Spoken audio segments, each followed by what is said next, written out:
So I'm very pleased today to introduce our speaker, Daniel Wilson. Daniel did his undergraduate work at the University of Tulsa, but came to CMU as a robotics Ph.D. student with Chris Atkinson as his advisor, and got his Ph.D. in 2005. And he's been a book author. His first book came out actually in 2005. And his earliest books were, I would describe as expositions of technology and technology trends in ways that lay people, let's call them, could understand and appreciate, and also very amusing as well. And so those included How to Survive a Robot Uprising, Where's My Jetpack, and How to Build a Robot Army. He's also written articles in magazines such as Popular Mechanics. Most recently, he's become a novelist, and he has two books. In 2009, the book Robopocalypse came out, a New York Times bestseller, and it's being made into a movie with Steven Spielberg as the director, I believe. Yep. And then his most recent book is called Amped, and I assume it's also doing pretty well. And I think it's, well, for me, I knew he was coming, and so that motivated me to start reading Amped. But I didn't need any more motivation to finish reading it, because it's a real page-turner, or I guess a Kindle button pusher. Books are all very, very good, solid entertainment. But I guess we call it science fiction, and the great thing, good science fiction is both entertaining from a fictional point of view, but also things that sort of point the way for all of us to think about the technology that we might have in the future and the implications that means for society.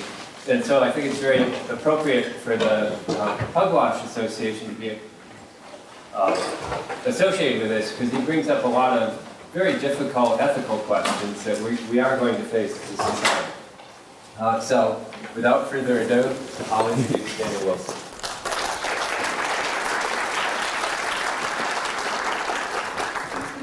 Wow, thank you for the introduction, and thanks to all of you for coming out to my little lecture here. I think the last time I gave a talk at Carnegie Mellon might have been when I was defending my thesis. This is slightly less intimidating, but I still have Chris staring me down from the front row, so it's still pretty similar. Save your questions until the parking lot, whenever it's all over and we've left. So, you know, as an ex-roboticist, you might say a recovering roboticist, it's really an honor to come back to Carnegie Mellon and to be here with all of you who are potentially actually doing something real in the world of robotics instead of just writing overly gory stories about it, which is what I keep busy doing. My lecture today is called Science Fiction Destroys the World and Science Builds It. And I just on a whim decided that I would start this talk with a little video that let's see, I don't know how to turn on the other ones, so forget it.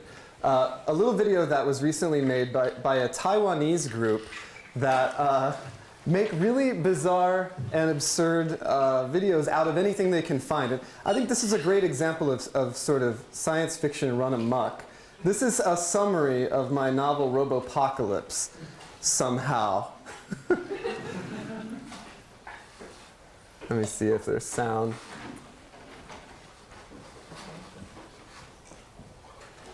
I don't know if it's really not necessary to have sound.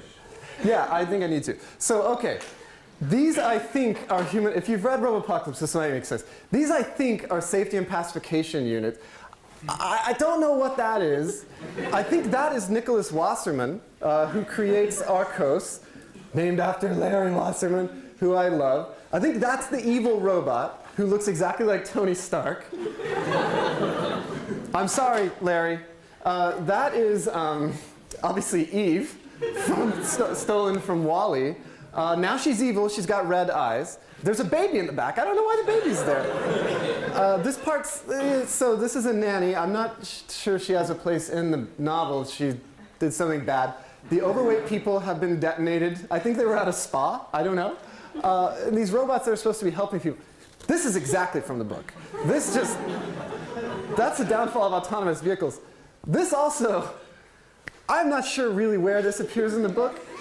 A lot of the book takes place in Oklahoma with Native Americans. This isn't a really racist, stereotypical. They threw marbles at the robots. This is a busty Native American who is curing the robots. That's 902, in case you couldn't tell. He's a hero. Star Wars, right there. I think she's from Star Wars. So now they're singing a song that is curing all of the evil robots, and they're turning back to being good again. Oh wait, no, that's a transformer, isn't it? And the skeletons have apparently forgiven them. They're dancing. That's Arcos, the bad guy. He's gonna have a big fight with 902 now. That's gonna last a little while. He's got face paint on, like he's Native American now.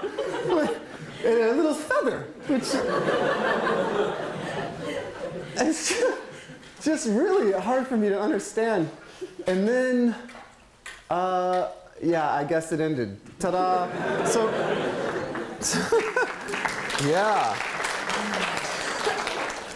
So in case you didn't read Robopocalypse, now you know exactly what happens that's exactly what I wrote, and yeah, I've gone insane since I left Carnegie Mellon. So today I'm going to talk a little bit about science and science fiction and how they interact. I'm going to tell you which robots I think we're going to see in the near future, and a lot of you will probably already know everything from that part of the talk, so I apologize if that's boring.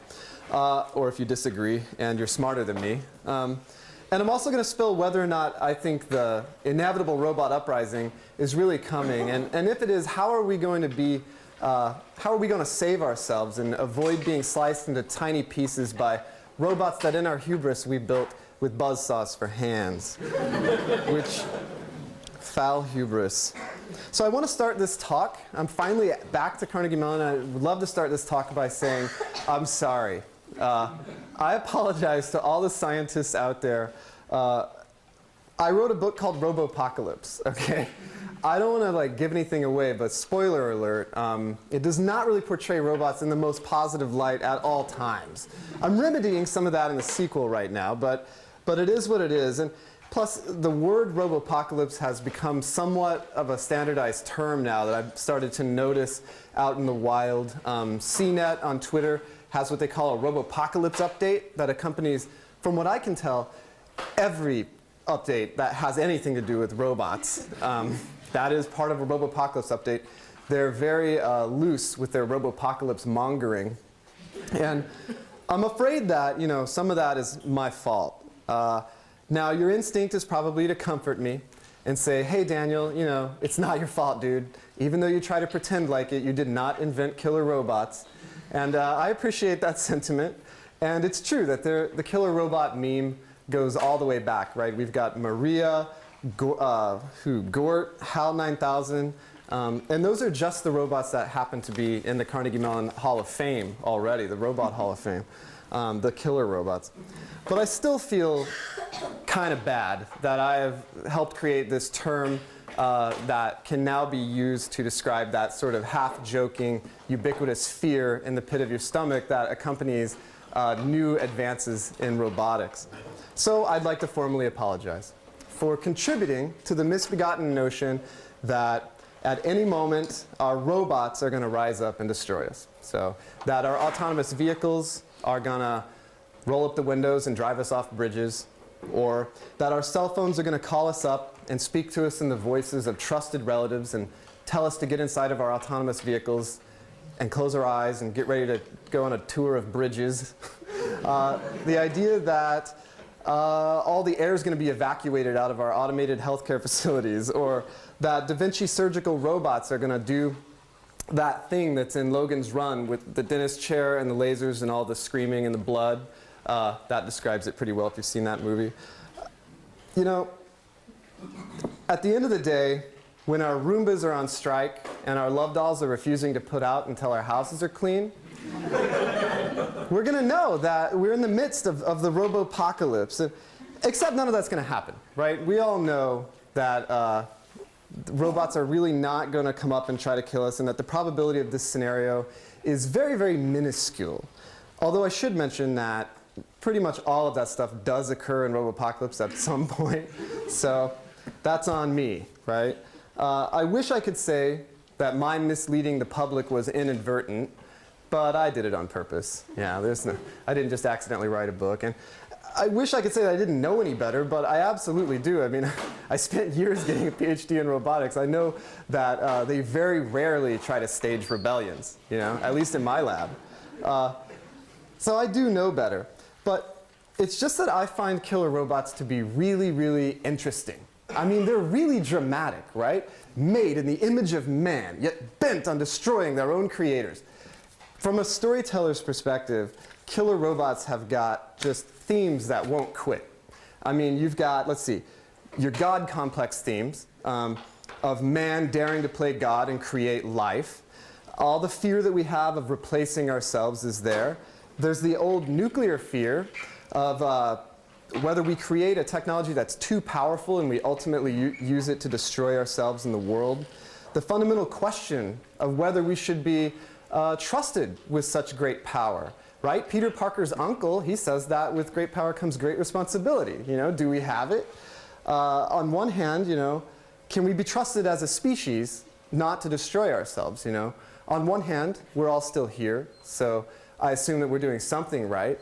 And on the other hand, I have never had a cab driver that wore his seatbelt. And little things like that make me wonder, how smart we really are as a species, and how good we are at looking out for ourselves. But killer robots are really just packed with so many great themes for a storyteller that the stories almost write themselves. And if you guys keep doing your jobs, then I assume that at some point the stories will write themselves. And then we'll have killer robots writing stories about killer robots, which sounds bad, but I think on that day, some of us will be in a pretty good position, right? Because we'll be qualified to do the only job that's left, which is to build more robots. So we're positioning ourselves well here, I think. The themes, too, I think they're more and more relevant as technology invades our day-to-day lives, right? So now we have this barrage of Twitters and Facebooks and Google Glass augmented reality glasses and Facebook phones that are somehow different from regular phones in some way, I guess, the homepage. That's just all the stuff that I happen to even know about. I know there's a lot more out there. There's Skankler and Derbler and Spoodly, which actually I just made those up, but but they will be social networking sites before the day is over. And that's true too.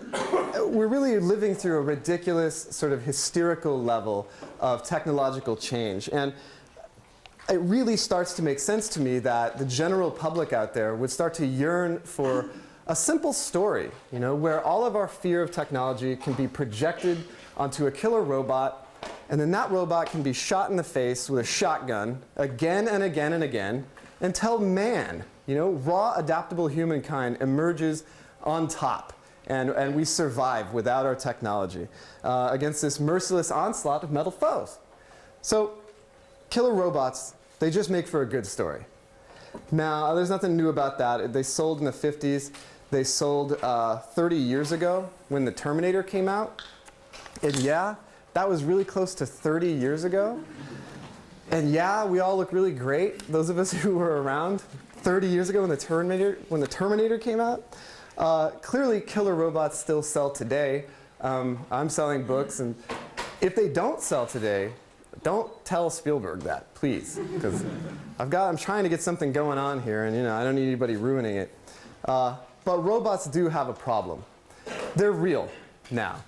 And so killer robots, while they may be this incredibly enticing device for storytellers, they hold up this distorted mirror to humanity, and we get to examine what it means to be human and what the limits of the ultimate fate of our species, and these really deep themes, usually with lots of action and gore, as you saw from the Taiwanese video. Car hood chomping down on human bodies. That just makes it all go down smoother. But unlike a lot of movie monsters, robots are real. And there are real people that are out there building robots. You might know some of them. And so there's this level of distrust among the general public that can be exacerbated, I think, by science fiction.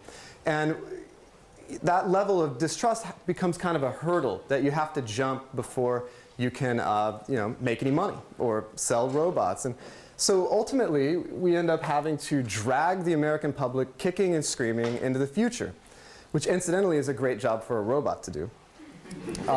So science fiction has this real effect on people's perceptions. And I think we can see an example of this by just looking at how robots are perceived in Japan. So it's really well known that in Japan there's a different perception of robots and they don't have such an image problem. And there's no single reason for this. It might have to do with the fact that one of the most famous robots in Japan is Astro Boy, who is a cartoon character who fights to protect humankind and has since the 1950s. And Astro Boy is like the Japanese equivalent of Mickey Mouse, and he's just a hell of a good kid. He's been out there kicking butt for humankind for a long time. I think it's also interesting that a lot of Japanese religions have an undercurrent of Shinto Buddhism, which is an animist philosophy that ascribes a mind or a soul to lots of inanimate objects, including robots.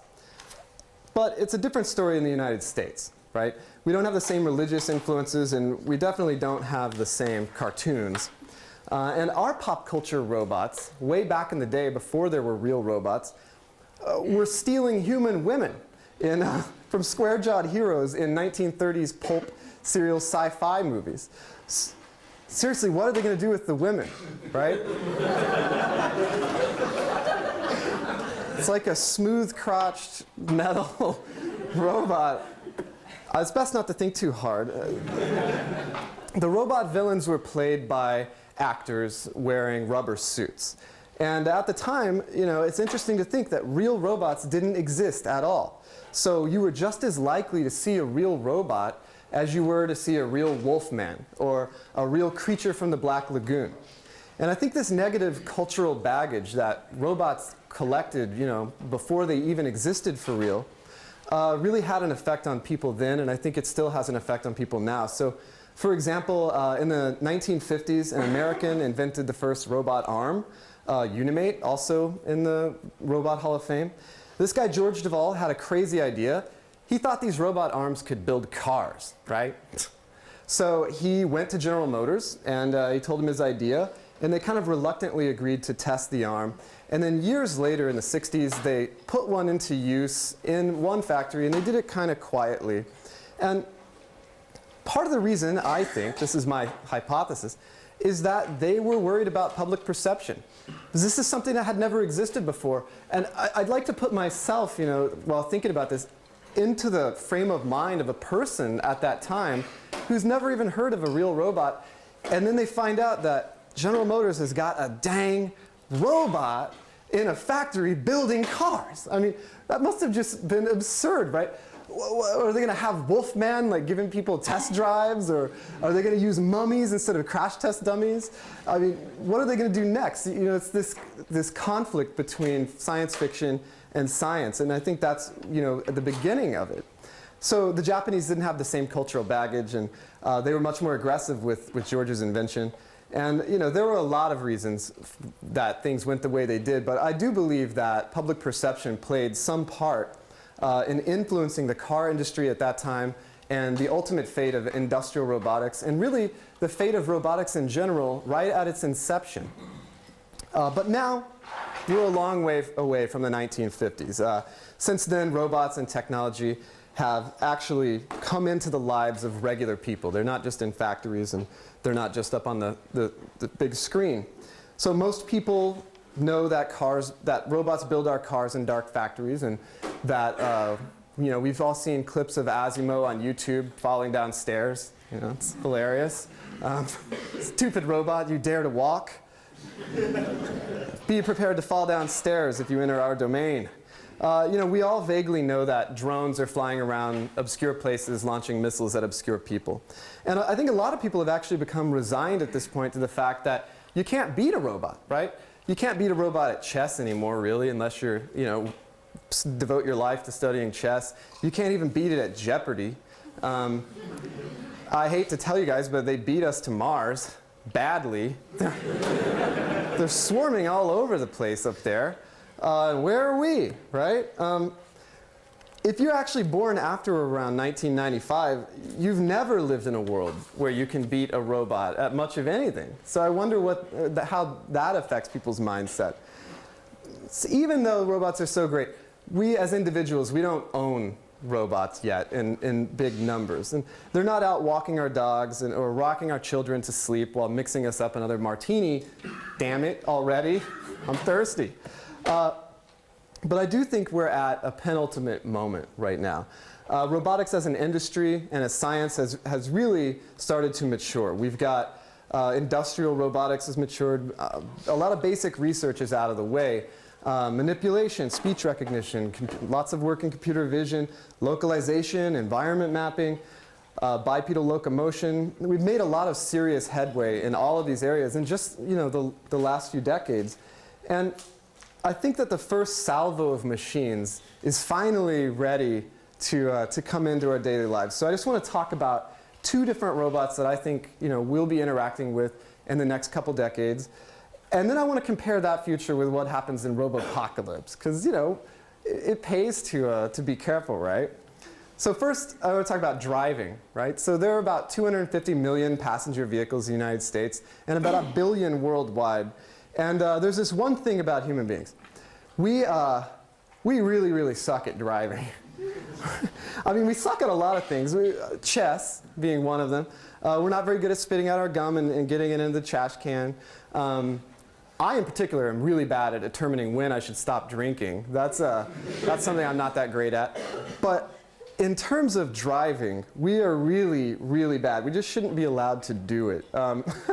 In the US, there are around 11 million traffic accidents every year, and about 40,000 people die. And that goes up to 400,000 if you look at the whole world. So that's a pretty good-sized city that's dying in car accidents every year. And as it turns out, traffic fatalities are the leading cause of death for human beings aged 10 to 24, period. So that's a real massacre that's happening. And it's really no wonder, right? For some reason, our species never evolved the proper machinery to wiggle a steering wheel and push buttons with our feet while traveling 4 times faster than the fastest human sprinter who ever lived. That just never came into the equation yet. Behind the wheel of a car, we are pretty much a race of inebriated mammalian torpedoes. I think is science. I don't want to get science jargon in there, but that's how I feel about it. If the cars could drive themselves, we'd be a lot better off. And luckily, they can, right? As we all know in here. Current models that you can buy already have features like lane keep assist. They can automatically parallel park. You've got adaptive cruise control. Way back in 2007, the DARPA Urban Challenge showed that autonomous vehicles can do pretty much what people can do, merging, obeying stop signs, all that kind of stuff, and dealing with inept human traffic, although they were all wearing helmets during that thing. 6 different teams with 6 different cars actually finished the Urban Challenge, and of course Carnegie Mellon won. I mean, that's a given. And then General Motors, having apparently learned something since the Unimate deal, jumped on. And so now, CMU has teamed up with General Motors to design the next generation of autonomous vehicles. Google got into the game by basically hiring a lot of people from the Stanford team, which was Sebastian Thrun, who, for the record, was here before he went there.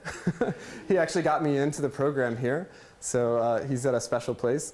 And other major manufacturers are working on their own models. So the prototype autonomous vehicle can really do already what people can do, but that's not the goal for them. They have to do it a lot better than people. They really have to ace this test, even while they require a human being to stay in the vehicle to absorb any blame for any traffic accidents that might occur. So, in the future, we are going to be kind of relegated to sort of the sort of like creamy moral nougat center of the car. That will be the human being. That will be the role that we play, is to take the blame. And so the robots have to beat us in order to compete in this domain, and they're doing it. So at this point, the Nevada Department of Motor Vehicles has officially issued a license to autonomous vehicle owned by Google. Their 2011 state legislature passed a law to create a driving test to bring autonomous vehicles in and to legalize them. So Just like a human being has to take a driver's test, now autonomous vehicles do as well. And they even get kind of like a special license plate that's red with a little infinity symbol on it. It's really cool. You can't get one of those, by the way, unless you're a robot. So don't even try. It's just for them. And California and Florida have passed similar laws. So you really don't spend time doing this unless the technology is on the verge of being introduced. So how could it go wrong, right? Could an evil entity, say a malevolent artificial intelligence bent on the destruction of humankind, spread a virus through all these vehicles so that they all go berserk at the exact same moment? You know, I think it's doubtful. Each car might have the same minimum capabilities so they can pass this test, but they're all going to be from different companies, different years, different manufacturers and packages. And that's just a really hard software upgrade, I think, to execute. And plus, it's really doubtful that the cars would be designed so that a human being couldn't override anything that was happening by simply turning the steering wheel or pushing the buttons that we call brakes and accelerators. Instead, what I think is more likely is that we'll see tens of thousands of extra Americans that are walking around having not died in traffic accidents. And then there's all these other really great things that Chris Urmson describes around here. I mean, so decrease in traffic as people stop trolling for parking spots and just let their cars drop them off. You know, kind of like when your mom took you on a date and you're 14, you know. See ya, meet here, you know. The landscape of modern cities, I think, will change. Parking lots will move to the outskirts where autonomous cars can drive and park while they wait on people who are in the city center. You get back a lot of prime real estate. Current cars are built like tanks, right? They've got collapsible frames and airbags just spread everywhere at this point. There's a million safety features to protect us from all the other ape torpedoes that are on the road. Autonomous vehicles are going to be less prone to accidents, more safe, and whenever you have fewer accidents, you can get rid of some of that armor and you can start building cars that are more spacious, lighter, more fuel efficient. And again, let me stress, the probability of a premeditated mass vehicular slaughter is just minimal, you know? But you might drive with your windows down just in case you need to wriggle out and make a dive. So that's cars. But what about the robot that people typically think of whenever they think of whenever you say the word robot, right? What about Rosie the robot? Personal robotics, you know? I want a robot in my house that's going to do stuff for me. Maids, right? Personal robots have been promised by sadistic roboticists every year for decades and decades. And I'm going to join their ranks now and say, yeah, I think they're coming. I think they're almost here, you guys. Get ready. Humanoid robots are maturing. I'm talking about biped machines that look sort of like people. So the head, 2 arms, 2 legs. I'm not talking about androids, which are supposed to look exactly like people with fake skin and fake breathing. Androids are really creepy, and I think they're going to be creepy for a long time. It's just a really hard problem to solve. Someday they won't be, and then we'll have a whole new set of issues to deal with. But prototype humanoids can already do it all, right? So we've got arguably the most famous is Asimo, who's been around since 1986, the Honda Asimo. It can walk and run, technically, and serve drinks and do all the things that we associate with humanoid robots. It does it without any attitude as well, like Rosie had. I mean, who programmed her, right? It's really a caustic sort of interface. I don't know. The PR2 humanoid from Willow Garage has been getting a lot of press lately. A lot of people have been working on algorithms that are teaching it to fold towels and load a dishwasher, do laundry, sweep, get a cold beer from the fridge and crack it open and hand it to you. You know, it's all been done. And I think humanoid robots are really on the verge of being useful. But I think we're still 2 steps away from having a personal robot in our homes. And the second and less important step is that the robot won't accidentally kill people. And the first step being, of course, that they're cheap to buy. You know, because what's a little bloodshed if you can get a good deal, right? I mean, no, don't go near him. Just set the beer down and let him back away into the kitchen. He was really cheap. One interesting trend that I've seen in order to make a personal robot cheaper is to use the cloud, to offload expensive processors from the main platform. So rather than having a really complex onboard computer, you just put in a radio. And when the robot needs to figure something out, it just ships off the problem to the cloud, and it gets an answer back that draws on the experience of thousands of other robots that are out there also posing questions to the cloud.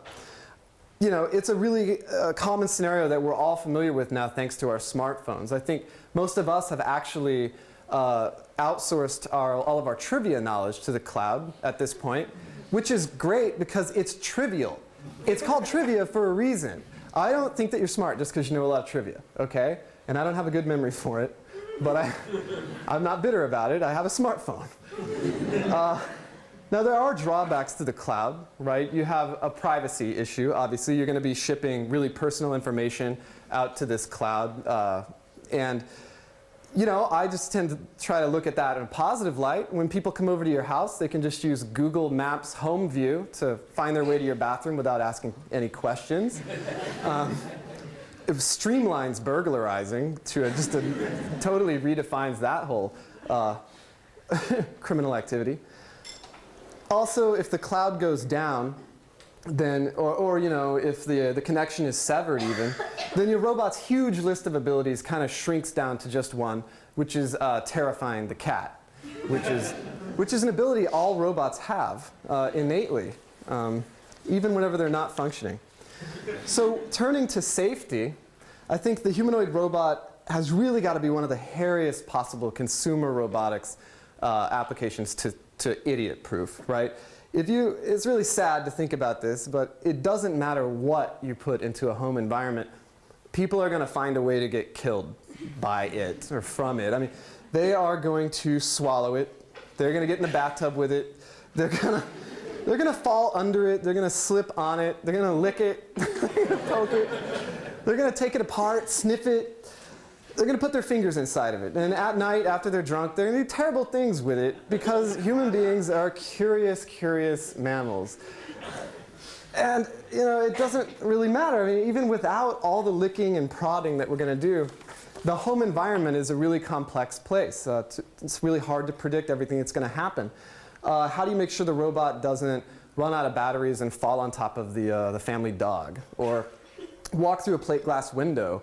Or shake hands with somebody and accidentally crush all their finger bones while staring them down with blazing red eyes. These things are hard to predict. It can be tough. But I think answers to these questions are actually arriving. For years, we've literally had millions and millions of robots that are doing things like stamp welding tractor doors in factories. And the reason that they're cost effective is that we keep them far, far away from squishy, delicate people. But to bring them into our own environments is another challenge. And I think now we have a new wave of robots that are doing that. Around here, didn't I just see Herb, who opened up an Oreo? And I think there's Baxter from Rethink Robotics. There's a lot of robot arms that are being designed to operate alongside human beings. And their main goal is just don't knock anybody's teeth out. That's all. That's all we ask. And I think that this new wave of domestic robots that are going to be safe enough to come into our homes could really change the game in terms of finally getting our personal robots. Another effect of having affordable, safe manufacturing robots could be to empower small business people.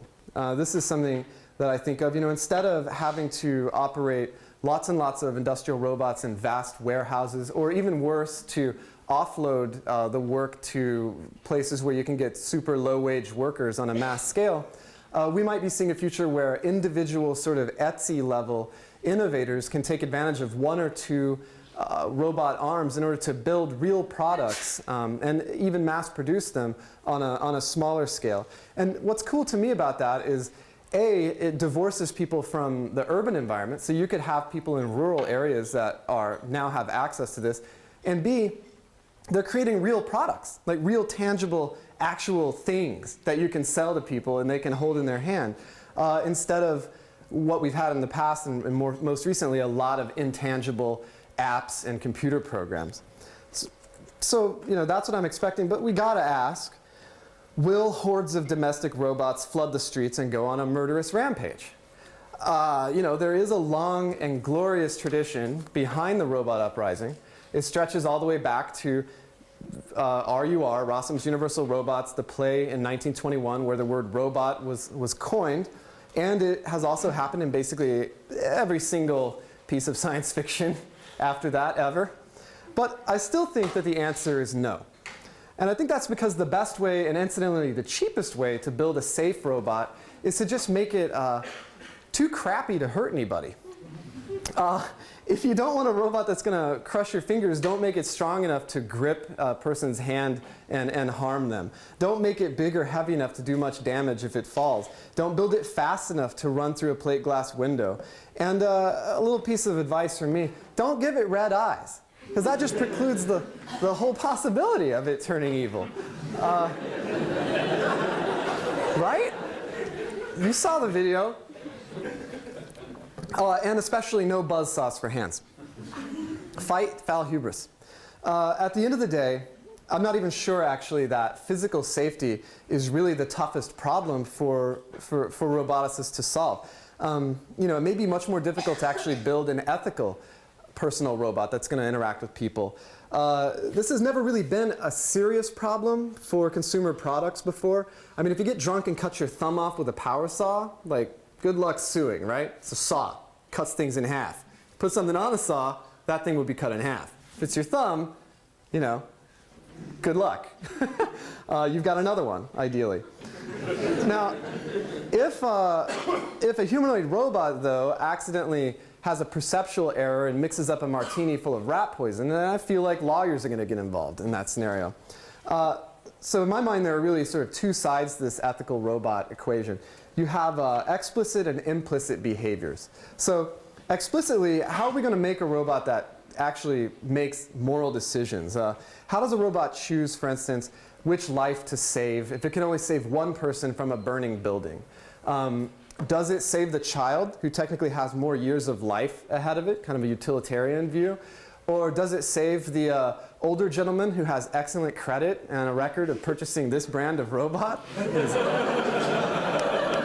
Maybe he's like a super platinum member or whatever. I mean, it's all about what order you board an airplane, right? I don't know. That's a good question. You might just have the robot sit it out and just watch everybody die in order to not get caught up in any litigation. These are all questions that are going to have to be answered, and ideally they'll be answered up front, but in reality they're going to be answered through trial and error in our lifetime. So, get ready. It's going to be fun. Implicitly, and this is to me more interesting, how will the simple presence of lifelike machines affect our mindsets and especially the development of children? Researchers at Columbia University have shown that therapeutic robots can help lower stress levels and anxiety levels in children. There's, of course, the fuzzy robot, the Japanese robot Paro, who's really fuzzy and fun to cuddle with, who can calm down people who have Alzheimer's and also calm down children with autism and so forth. There's a lot of work being done with robot tutors and teachers, including here. And I think that children especially are going to be building new and very meaningful relationships, that's a loaded term that we discussed at Pugwash, with these robots. And so how can we know what the repercussions are going to be?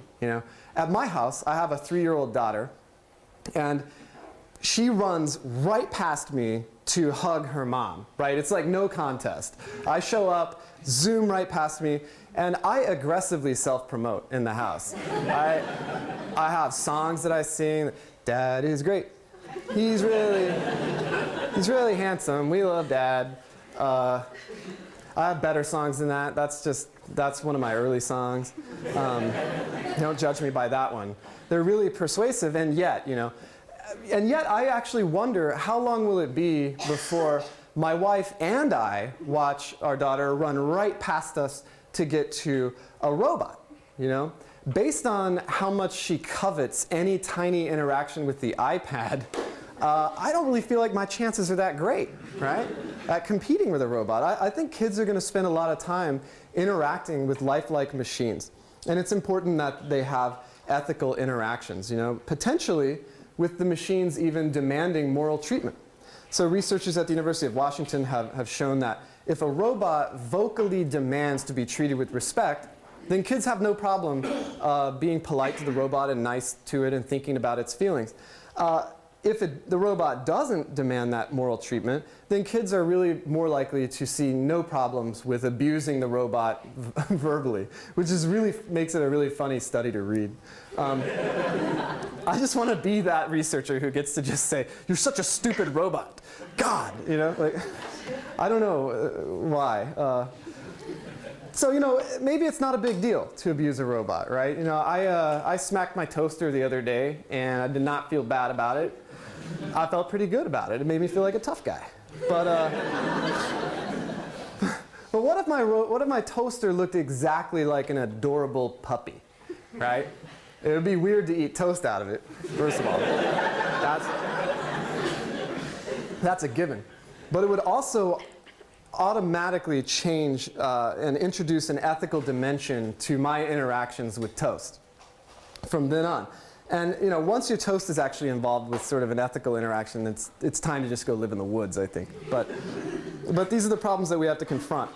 And so between autonomous vehicles and domestic robots, I really do feel like we may be on the verge of another revolution similar to the computer industry or the way smartphones have proliferated. And it's going to be a blast to figure out the best and safest way to interact with our new friends. And luckily, you know, I don't think the robot uprising is all that inevitable. Killer robots are sexy. The image affects the course of real robotics. But robots are real now. And as they become more real, they're able to speak for themselves and change public perception by actually being there and doing helpful things. So if this robot uprising isn't really going to happen, then like, what am I doing, right? Like, why write science fiction? And part of that for me is I feel like science fiction drives real science. It's of course vice versa, but I think it does it in a couple of ways. So first and most obvious, scientists are fans of science fiction in disproportionate numbers. Nerds. Pot calling the kettle. So the people that are building the future are inspired by different visions of the future, you know. Sometimes it's a future that you want to create, like holodeck sex parties. Other times it's a future that you desperately want to avoid, like holodeck sex parties. Yuck. Who cleans that up? You could imagine that every piece of science fiction is really a simulation of a potential future. And it's waiting for a scientist or a mad scientist to come along and make it real, depending on whether it's a utopia or a dystopia. Which is not to say that only mad scientists can be inspired by dystopias. You know, thousands of people are obviously inspired by utopias like Star Trek. I get it, you know, you've got replicators, teleporters. If you want to communicate, you rub your nipple. One to beam up. No, take your time. You know, that's nice, but you know, dystopias also can inspire. For instance, Terminator. I know people who are amazed at how the T-800 Terminator locomotes and how it changes its gait after it's had its legs blown off. And that is pretty amazing when you think about it, as long as you avoid thinking about all the killing. It's really inspires a lot of people, but I think that maybe the greatest strength of science fiction is that it actually provides a vocabulary for scientists to talk to the general public. One thing I learned in grad school is that it doesn't matter really how great your idea is if nobody's willing to use it. You know, for us, we had trouble putting cameras in nursing homes. And at the time, and this may have changed, people were not really into having their grandparents' every move put under a camera. And what kind of fascinated me about that reaction was that it wasn't really about the technology. It was about the regular person's perception of the technology. Not the pros and cons of what it really did, but the perceived pros and cons. So not only does a technology have to do its job and help people, but the person who's going to use it has to be able to assimilate how that technology operates into their view of the world and more specifically their own lives. And they have to get it, you know? And luckily for scientists, there's a whole industry of movies and television and books that focuses specifically on providing catchy, really entertaining ways for people to conceptualize new technology. It's the vocabulary of popular culture. It's this touchstone that allows anybody who's seen a movie or read a book to speak the same language. You can easily explain your awesome new invention in just a few words. And here's a couple of examples I came up with. It's like the hand wiggle thingy from Minority Report, but with firecrackers, right? That sounds like a pretty good one. Patent, that's mine. It's exactly like the phaser gun from Star Trek. You set it to stun, and then the hair never grows there again. I think that one's already taken. I can't claim a patent on that. It's like the wrist-mounted nuclear self-destruction device from Predator, but after you activate it, instead of destroying a city block, the bacon is cooked to a perfect and tender consistency. Voila! Patent. So how about some real headlines from the real world? In the last few months, I went online, I saw scientists invent Harry Potter invisibility cloak, sort of. Sort of. That was like time, too. US Navy sets phaser to stun. BlackBerry inventor working on tricorder. Working tractor beam invented, comma, it's very small though. So admittedly, a lot of these are qualified, but they're clearly piggybacking on this shared knowledge that we all have. And I don't think it's a coincidence that this pop culture vocabulary ends up being really apt in a lot of times. The thought process behind writing science fiction, I don't think it's that different from the thought process behind doing science. So for me, in my own writing, a characteristic I go for is novelty. Said the guy who wrote another novel about robot uprisings. But it's true. For Robopocalypse, I feel like the novelty of that is its realism. And the novelty is also the first thing that goes into a research paper. Why is this a unique approach? How has this not already been done? Another goal that I have is consistency. I want to build a consistent world. You can't have one piece of technology that is overpowered or doesn't make sense with the rest of the world, or else no one will have a suspension of disbelief. I ask myself, how would things change if this technology really showed up? What would be the unintended consequences?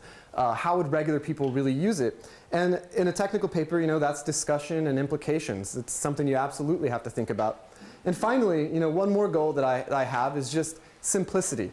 Unless you want your readers to think that the science fiction is magic or just tune it out, you have to convey how it's working in a quick, easy way.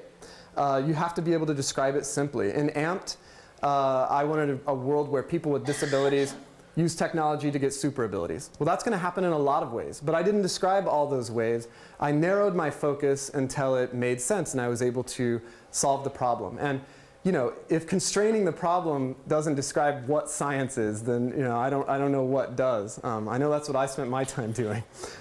Oh no, we'll just narrow it down again until we can solve it. I think at the end of the day, a roboticist really just wants to create something that helps people. You want it to matter. You want there to be newspaper headlines, and not the newspaper headline that says, robot turns on its creator, or robot turns on its creator, which is bad in a different way, unless that's what you're going for. But I do think there's good news, Well, okay, and you have to fight these perceptions that are out there, and that's too bad. But I do think that there's good news for roboticists and scientists in general, because science is catching up now. In particular, robots are catching up to years and years of bad press that they've had, including all the years before they existed, which really isn't fair to you guys. But it's you all, the people who are making sci-fi into reality, that are changing these perceptions and making inroads. And the farther you go, the farther you push storytellers. And the more complex and nuanced our visions of the future have to become, because we're dealing with a world where people really interact with robots now, thanks to you. So I think that the time for robot uprisings is actually drawing to a close. And the time for robots that change our lives is at hand. So thank you all very much for coming to my talk.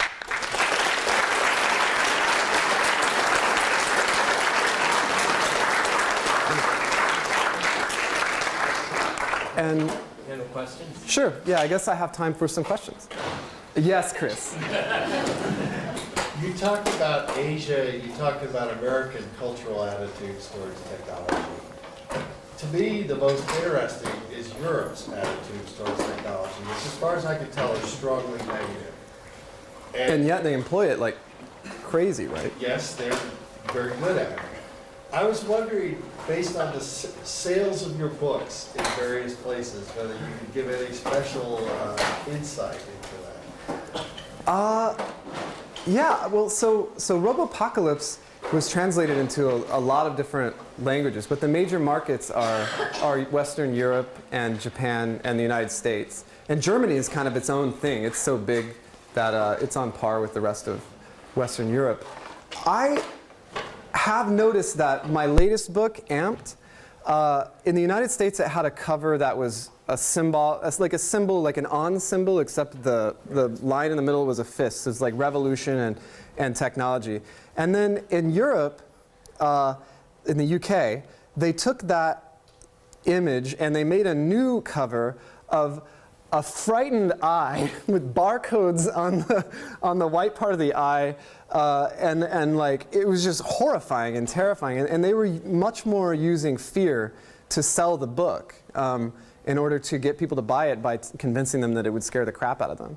So there could be something there, right? In terms of what angle do you use to sell this kind of a story? Yeah. I think in Europe, the message that technology has bad consequences and we should avoid it somehow is much more popular or accepted.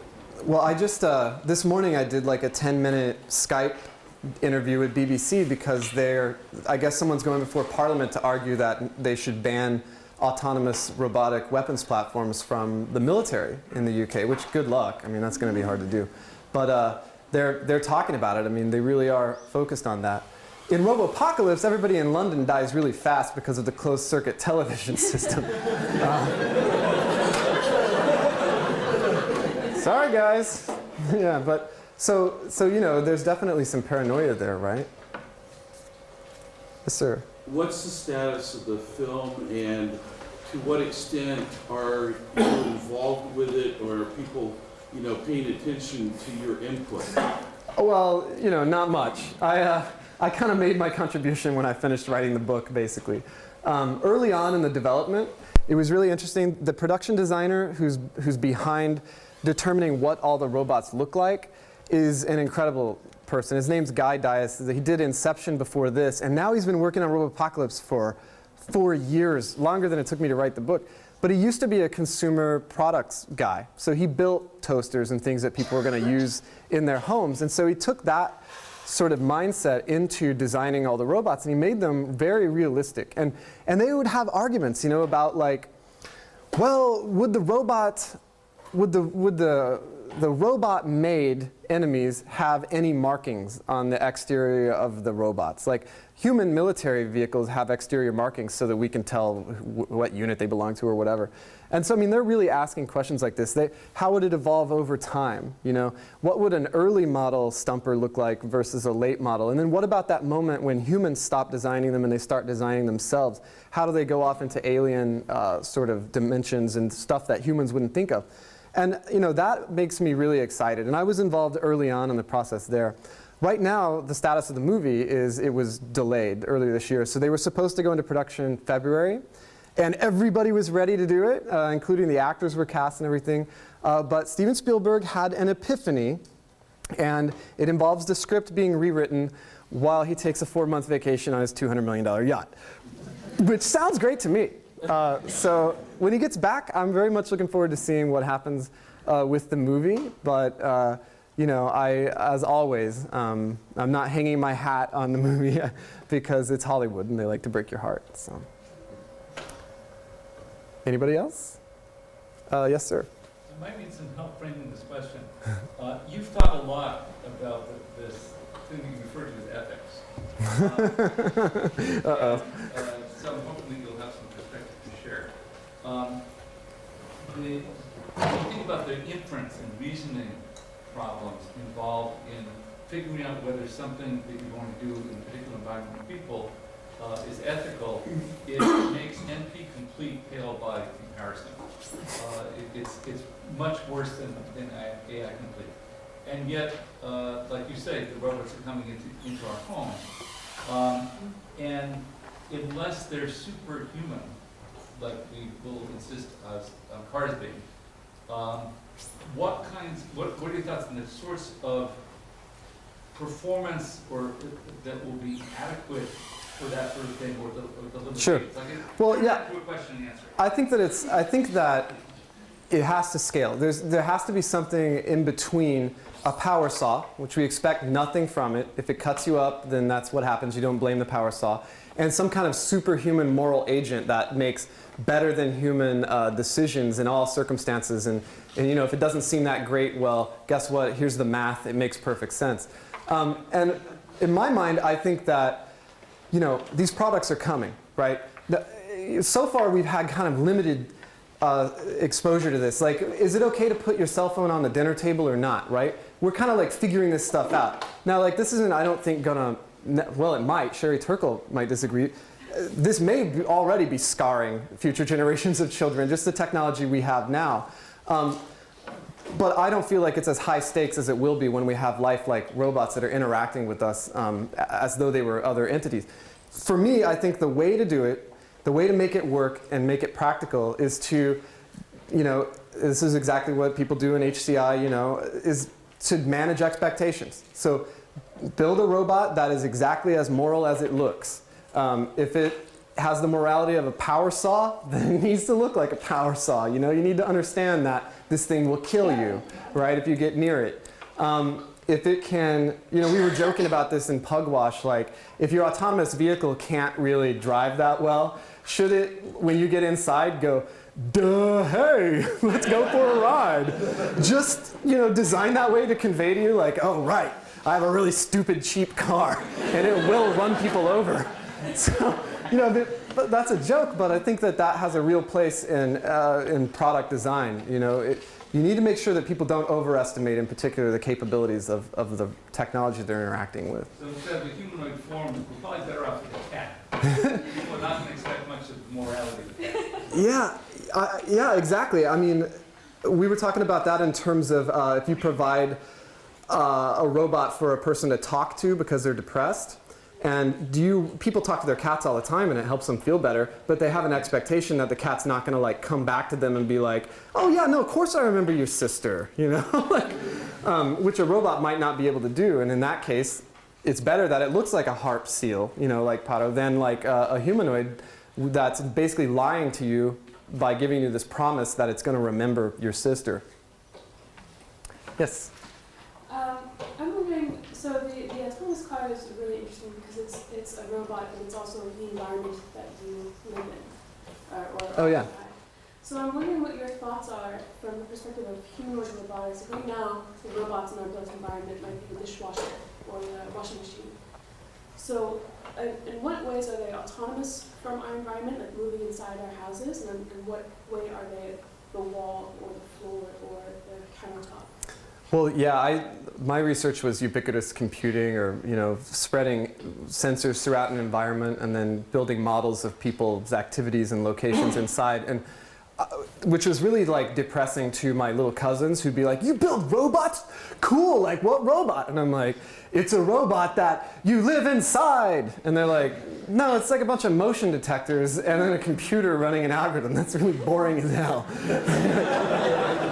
Okay, well, it doesn't move around a lot, but, you know, it's still a robot. You know, I tend to think of them both as robots, right? And I think that ultimately, you know, you want a scenario where they can share information, I guess, and all become part of one sort of working mechanism. But I don't know. I think there's a room for both of them. We're going to need both. Yes? You mentioned the prospect of your kids running by and ignoring you and your wife, and you brought up Sherry Turkle a few moments ago. How do you feel about the suggestions that Sherry Turkle and others have made about whether humanity is not ready for the kind of interaction that robots are going to be offering? It's going to mess up somehow. Yeah, well, I'll just summarize it quickly because we're getting toward the end.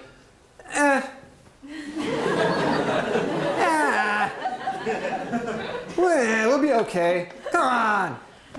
Yeah, that's kind of my response, right? I think that being a human being is a moving target. We're all different. Every new generation is exposed to different a different environment, and they grow up different, and they build different models of how the world works. And sometimes we don't recognize those if we've got different models and we're older. And so I think it's very easy to worry and lament and predict the end of everything because something's a little different, you know. But if there's one defining characteristic of human beings, it's that we're really adaptable. And it should come as no surprise that we're very plastic and that sometimes the current generation doesn't recognize the next generation. It doesn't mean that it's over. And to even lay claim to the idea that we are human, that somehow this is humanity right here, at this moment in human history, it just never caught a hold of me. I've never had the pride to believe that, you know? Every generation's different. Every generation has a different experience of the world and a different definition of what it means to be human. And we shouldn't expect everything to stay static forever. So, you know, if they all start murdering each other with kitchen knives, then I'll send flowers to Sherry. Yes, Adam. Hey, great talk. So it seems like you've been having a lot of fun, and I think in some ways you like seduce people into reading your books by promising them killer robots and actually revealing something a little bit more complex, like about what robots are capable of and some of the good things. What do you want your legacy to be? No, I don't know. I don't really. What motivates you? Maybe that's an easier question. I don't really Is it think for, that way. Like fun, intellectual exploration? You know, I don't know. I kind of go back and forth with this because I met Neil Stevenson, and I was really excited about that. And he wrote Snow Crash and some of these seminal, it's like cyberpunk novels, right? And the thing about those novels is they're seminal. They changed everything, and that's his legacy. But when you read it, you're like, oh my God, this is so 90s, right? Like this is so 90s. And because he defined it in a way, he also. It just sort of becomes like, oh God, yeah, it's that, right? It doesn't, I don't know, for some reason it doesn't like, never mind, I'm not saying anything negative about it. It's obviously awesome and I love his work. But it is I don't know, there's some kind of trade-off I see there, right? For me, I just want people to be entertained by the book when I write it. I am kind of happy that I leave behind these written records of some thoughts I had at some point in a coffee shop in my life, just for my kids to read and be like, wow, he was a real weirdo. The judge was right. But I don't think that I worry about my legacy beyond that necessarily. Now, as I get older and more precious about myself, I think I will start to worry about that. You know, but first I gotta learn how to write, and that's probably gonna take another 20 years, so. Yes? So the automated cars, you're getting a driver's license, does that mean that 14-year-old Dave that you mentioned doesn't need a parent in the car? Yeah, I think so. Well, no, actually no. I think we're going to be required to have a person with a driver's license behind the wheel for some time, right? Eventually that might go away, but I think that'll be a requirement that'll be there. Yes? But is that actually the secret weakness of autonomous vehicles? A human there to intervene when the machine is about to do something he doesn't understand? Well, what they do, right, I think that in an emergency, they're going to cut us off, right? Like when you think, they discovered, you know, people... Isn't that when we intend the people to take over? Really? That's a great point. No, I'm thinking about analog brakes, right? Like they discovered, hey, people are really crummy at like pumping the brakes like you're supposed to do because they're panicked and they're going, ah, you know? So now you push the button, the car pumps the brakes for you. It knows better. It's like a very small job, but it does it expertly. And so, you know, now cars can sense that a collision's happening. They do things like they prime the airbags, they lock the seat belts, and they have a whole little laundry list that they're going through. The world outside's like creeping by like Inception, you know, and the robot's like, oop-de-doo, okay, the seat belt looks good, and you know. And so, I mean, we explicitly can't be trusted in those scenarios.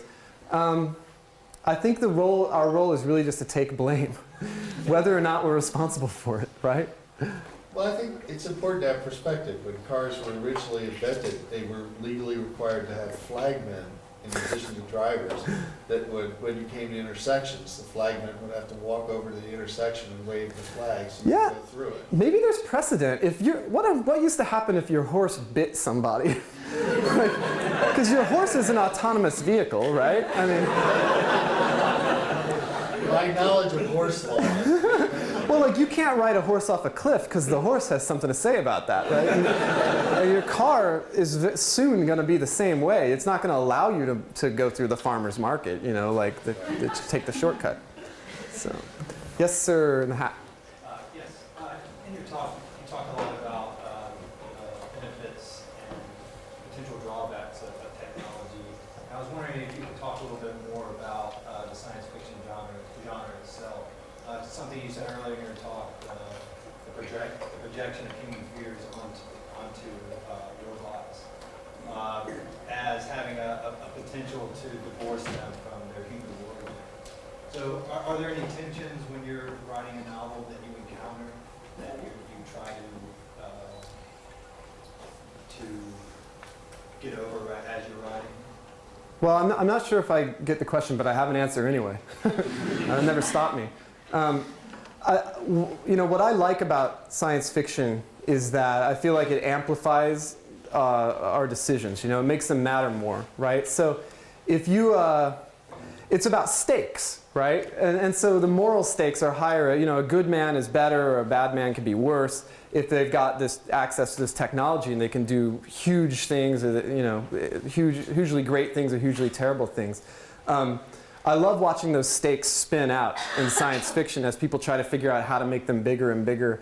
You know, I mean, space opera is like that. You think of, you know, all the old novels where where we're going on interstellar flights and settling planets and everything, and it makes humanity, this technology has given humanity like the ability to be bigger and be more, and that's glorious, but it's also more is at stake, right? Because now we can lose whole planets full of people. I love the very last episode of Star Trek The Next Generation where they're like, how do we get the stakes up all the way, right? Dial it to 11. And Q, who's sort of this omnipotent being, takes Picard back to the dawn of humankind, to the slime, where he like steps on a piece of slime and he says, you just precluded all humankind from ever existing. And it's like, it's not like you killed somebody or like you blew up a planet. It's like you killed every single human being that ever lived or would have lived. And I'm like, now those are some stakes, right? That's some good thinking. And that's kind of like, you know, that's what technology does, is it amplifies the stakes and it amplifies the drama as a result. And I mean, that's what I like to take advantage of. And I'm not saying that you have to dial it all the way out to destroying every human being who ever lived, because you can lose emotion that way. You know, you can make it seem, it's just boring. It's like just words on a page. And in a lot of ways, that's why with Robopocalypse and Amped, I like to dig into something that looks almost exactly like our own lives, but just a little bit in the future. So I just amplify it a little bit, and then take advantage of the degree I got, convince myself it wasn't for no reason, and then write science fiction, and that has higher stakes than if it was just set in the normal world. Yes? The comment about the washing machine reminded me of Stanislaw Lem's Futurological Congress. Yeah. Yeah, actually, there are people who may not be familiar with it. Anyway, in it, manufacturers start competing on intelligence, manufacturers of washing machines. So they get more and more intelligent, and then they start competing on humaniform washing machines until they're indistinguishable from people. In fact, one of them gets elected president and eventually gets outed as being a washing machine, but people decide it's okay because he's doing such a great job. So, I hope it's not too rude to promote another author as well. Are you kidding? That's a great book, and it's slim. You can get through that thing in like 30 minutes. Between Voltaire and Kurt Vonnegut, I forget well. But, if you want to say anything in response to that, great. Is this improv now or what? Yeah, you know, so maybe those things will meet someday, right? but not for a while. I don't know. Are we out of time? Yeah. Okay. Well, thank you everybody so much.